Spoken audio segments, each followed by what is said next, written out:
குடல் இறக்கம்னு சொல்லுவாங்க, ஹெர்னியா. அதுக்கு வந்துட்டு சர்ஜரி பண்ணி உள்ள மெஷ் வைக்கணும், இது என்னது வலை வைக்கணும் அப்படின்னு சொல்லுவாங்க. இப்போ இந்த நிகழ்ச்சியை பார்த்துட்டு இருக்கக்கூடிய, இந்த பதிவை பார்த்துட்டு இருக்கவங்களுக்கு அத்தனை பேருக்கும் ஒரு பெரிய கிஃப்ட். இது மட்டும் இல்லை, இன்னும் பல ரகசியங்கள் அதில் சொல்கிறேன். அது இது மாதிரி சொல்லிவிட்டு எல்லாத்தையும் நீங்களே செஞ்சுக்குங்க, எளிமையாக வீட்டிலேயே செஞ்சுக்குங்க, மொத்தமாக சரியாயிடுங்க. இந்த 2 ரகசியத்தை மட்டும் சொல்ல மாட்டேன், என்கிட்ட வாங்க தான் சொல்லியிருக்கேன் இது வரைக்கும். மற்றதுக்கெல்லாம் நம்ம ரெமெடி சொல்லுவோம். ஆமாம். இப்போ இதுக்கு உண்டான ரெமெடி சொல்கிறேன். இது ஒரு மிராக்கிள் ரெமெடி. இப்போ மெஷ்ஷு வச்சுருவாங்க, தூக்கி வச்சுருவாங்க, உள்ளுக்குள்ளே போயிடும். 3 வருஷத்தில் மெஷ்ஷு கெட்டு போகும், திரும்ப இறங்கிடும் கீழே, வலை கீழே இறங்கிடும், திரும்ப ரீஆப்ரேட் பண்ணணும். சரியா?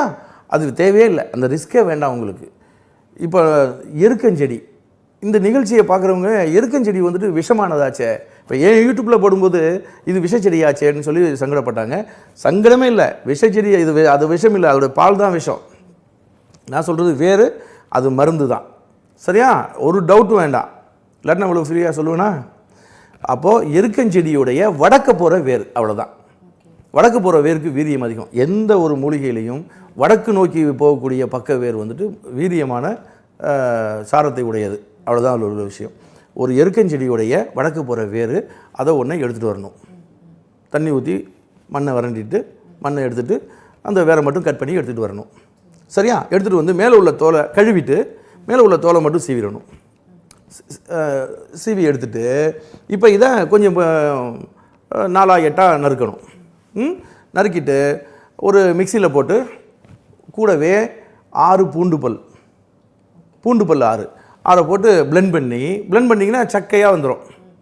இப்போ அதை ஒரு சுத்தமான வெள்ளை துணியில் எடுத்து வச்சு பிழிஞ்சிங்கன்னா ஒரு 2 ஸ்பூன் அளவுக்கு, 1 ஸ்பூனோ 2 ஸ்பூனோ அளவுக்கு, 2 ஸ்பூன் வரைக்கும் சாப்பிடலாம். தண்ணி எதுவும் ஆட்லாம் பண்ண வேணாம், அதெல்லாம் ஒன்றும் வேண்டியது. அப்படியே 2 ஸ்பூனுக்கு வந்துட்டு அந்த ஜூஸ் இறங்கும்.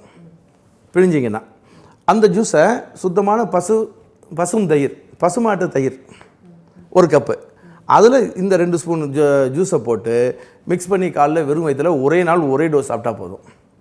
சாப்பிட்டுட்டு அப்படியே மறந்துடுங்க. 1 மாதம் டைம். 1 மாதத்துக்குள்ளே கொஞ்சம் கொஞ்சமாக குறைஞ்சி உள்ளுக்குள்ளே போயிடும், காணாமல் போயிடும். ஒரு டோஸ் தான், முழு திருப்தி வர்றதுக்கு 1 மாதம் ஆகும். கொஞ்சம் கொஞ்சமாக சரியாகி உள்ளுக்குள்ளே போய் சரியாயிடும்.